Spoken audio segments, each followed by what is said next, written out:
Diamond Tree Valley nga. Diamond Tree Valley. Shit. Okay lang. Change spot tayo mga kaibigan. Doon sa corner na. Ay. Maliliit ang isda dito. So, sayang. Nakadonate na tayo ng 2 squid tricks, isang Hayabusa. Ay, medyo malaki-laki na yun ah. Sakit na sa kalooban yan. Bye bye. But anyway, it's part of fishing mga kaibigan. Yung experience kasi, laking bayang! Oh, sarap panain. Sabi nakakita pa ako ng bayang. Anyway, maybe no luck lang talaga kasi nga bilog ang buwan. Gabi, sobrang liwanag. And hindi tayo masyadong pinapanog ngayon. But still, that's part of it kasi eh. Alam mo yun, yung experience, yung thrill, yung anticipation. So, dito na tayo mga kaibigan. Diba? Hindi na magsasabi na ano, nasa Palawan maraming nahuhuli. Dapat ako wala pa ako nahuhuli. Pero yun nga, it comes with the timing din kasi wala mong tansahin din yun ang bagay-bagay. Palipad tayo na doon, tignan natin kung anong meron sa reef. Okay? Hopefully makita natin yung ilalim or maging visible sa drone. Dapat tayo maghagis.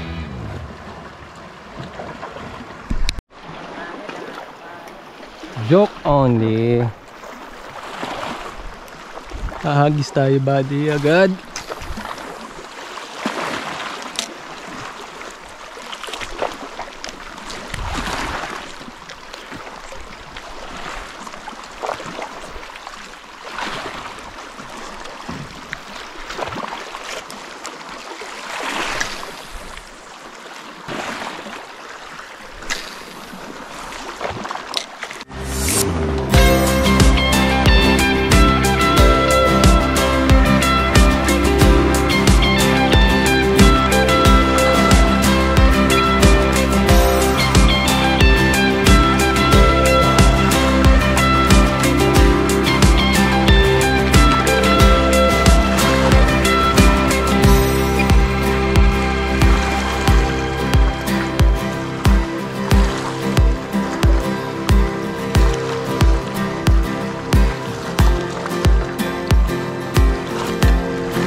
Mga kaibigan, medyo mababaw pala ito, no? So sinisilip natin kung mayroong mga ano, may humahabol. Wala ko nakikita. Kung meron man, baka sa big screen pa. Sayang squid tricks ko, wala na akong ano, pang UL.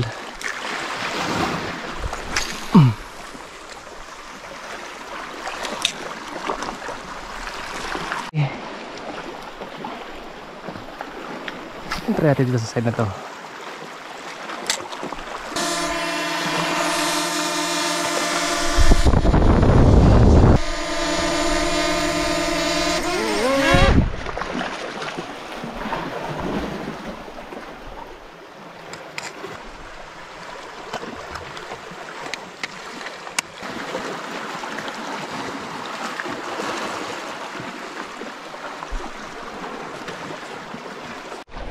Alright mga kaibigan, let's go!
natin gumalaw-dilaw. Wala din eh.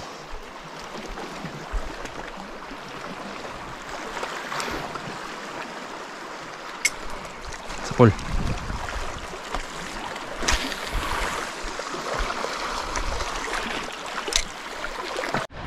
Ang ganda ng spot mga kaibigan. Paraiso. Sobrang ganda. Siguro kung swimming ang punta mo dito, i-enjoy ka. Ay, inilim tayo. Ang init na. Kaso wala pa tayo sa popping.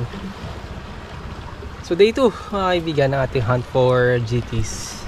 Kahit ano actually, kahit mga tanigi, sa malalaking isda na kumakagat sa popper, yun ang hinahunt natin ngayon. But common na nahuhuli kasi sa popping GT eh. Ayan, update natin sa ating sa ating trip ngayon. Kahapon nakatanigi tayo, malaki. Ginawa namin lunch at dinner kagabi. Tapos after nun wala na ako nahuli sa popping tsaka sa trolling. Sumunod naman nag casting tayo, nakahuli tayo sa squid rex, lapu-lapu. Tapos nung mga bandang gabi-gabi na, squid rex ulit na maliit, yung pinakamaliit. Ang dami nating nahuli na mga lapo din tsaka kanuping. Tapos nakahuli rin pala tayo ng ng lapis tsaka teki kahapon sa metal jig, sa Metal Addict. And then nakapag-donate na rin tayo ng 2 squid rex, unfortunately, tsaka isang Hayabusa jig. Yun, medyo nakaka no. So ito yung patunay na kahit napakaganda ng lugar, pero kung mali yung timing ng pagpunta mo at pag-fishing mo, hindi ka rin ganun ka-productive, no? Nakikita ko saan dumadaan, Diamond Tree Valley.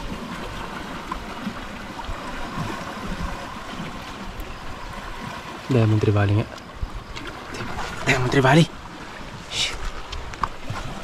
Okay lang.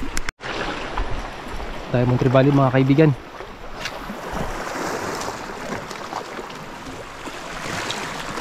Pagatin mo boy.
Yun. Sa drone mga kaibigan, maganda yung area batuhan siya. Tapos medyo malalim. So try natin ito. Hindi natin paabutin sa kasi baka sumabit. Ang dami na natin na-donate na lure ngayon, ngayong trip na to, no? Pangatlo na. Ayoko na sana maging 4. Let's go. Sayang ang oras. Baka makadali.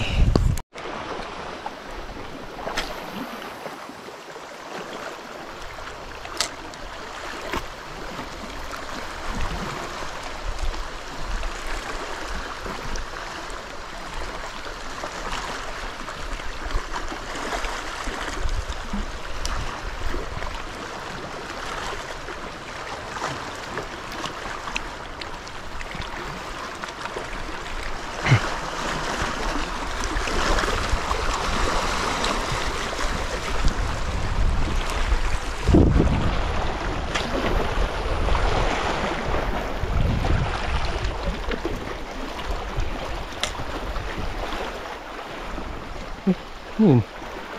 Yep.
May butas-butas dito eh. Baka mayroong isda dyan na mahuhuli.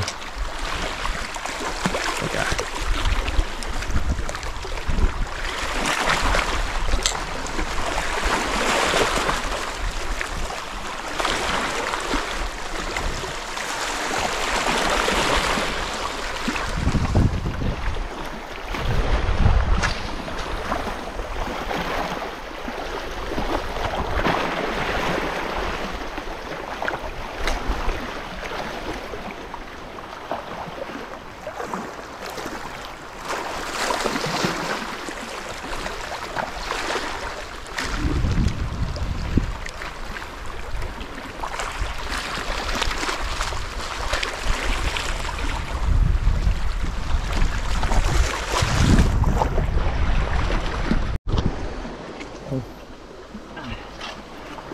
Nakakapagod yung init mga kaibigan.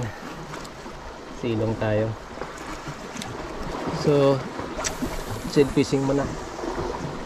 Chill fishing. Alam, makahuli tayo dito, di ba?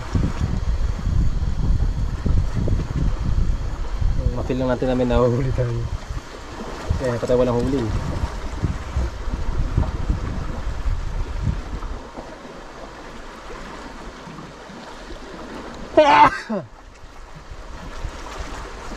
Excuse me po.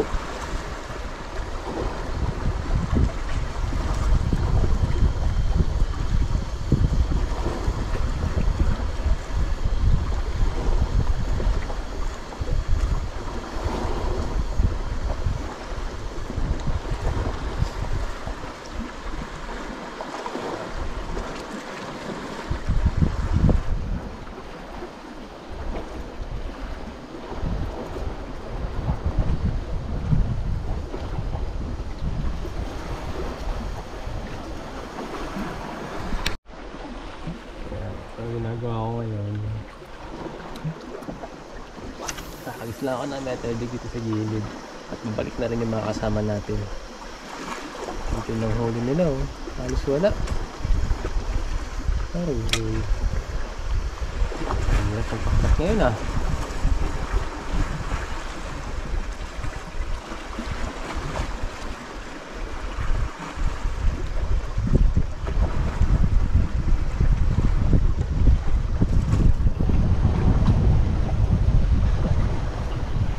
Isa lang pre.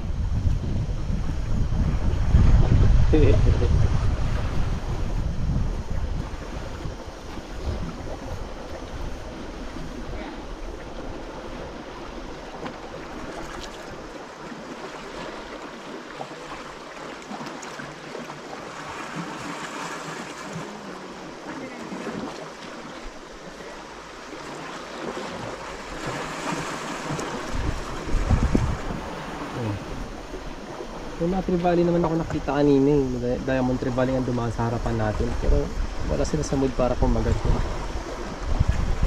Hindi ko alam ano bang trip nila ngayong araw. Ayaw naman pansin yung mga G's at Birds na ito.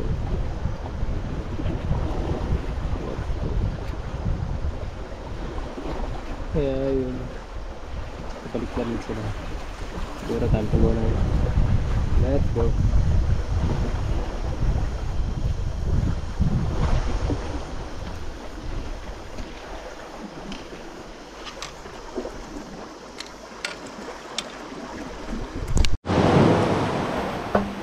Prepare tayo ng breakfast mga kaibigan.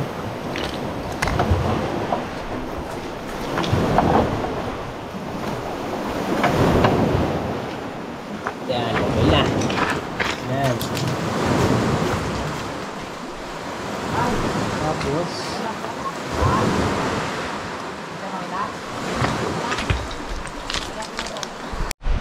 kunin natin yung wakali. So, oh, yan. Almost set na tayo mga kaibigan.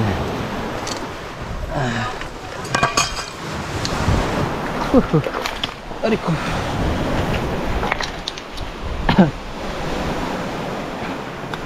Ayan.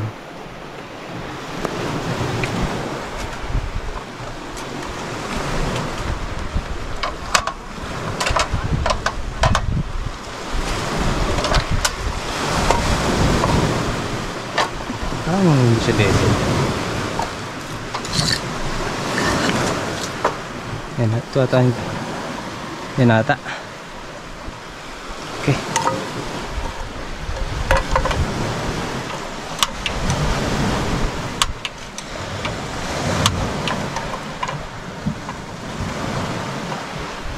Akala ko di nabubukas eh.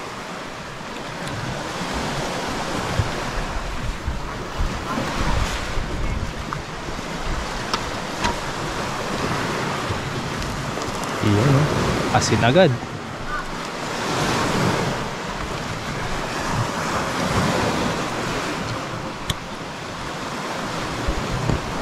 Okay, chef on duty tayo ngayon. Open ang kalan.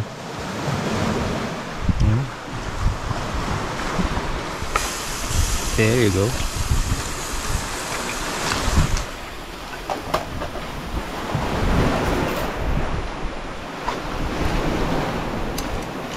Aha.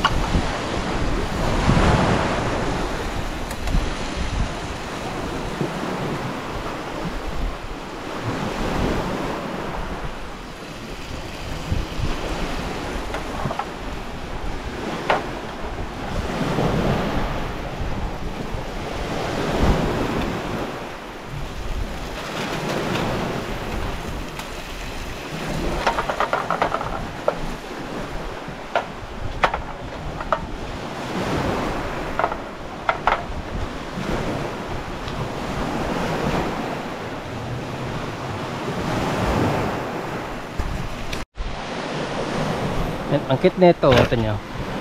Para siyang table talaga. Yan lang. Doon sana natin balak magpwesto. Kaya lang napansin namin may mga nahuhulog na debris, ano. Mga ganyang kabigat. Hindi tayo bubuhayin yan. Kaya dito tayo sa mga labas-labas lang. Okay naman na dito eh. O yan. Pinapainit na lang yung sinigang. O, diba? So yun mga kaibigan, day 2, kakain muna tayo.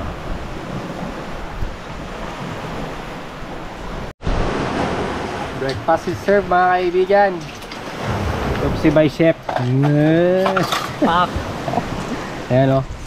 Huli namin yan buddy. Ito syempre hindi. Hindi yan hinuli. Kasi sila Eli. Ito tapos na natin kumain mga kaibigan. So nag-uusap kami ngayon ng mga kasama ko na maaga tayong uuwi ngayon kasi nga nakikita namin yung mga isda malapit lang tapos sumusunod-sunod lang sa lure pero hindi talaga siya kumakagat. Talagang malaking factor yung liwanag ng buwan sa pag-fishing.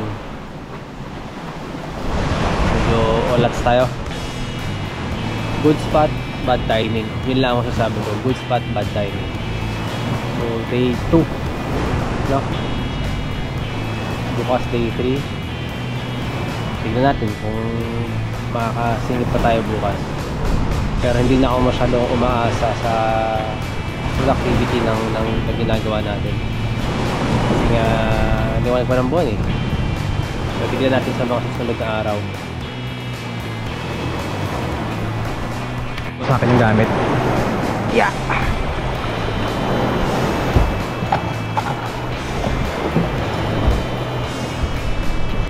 Oh, ayan mga kaibigan.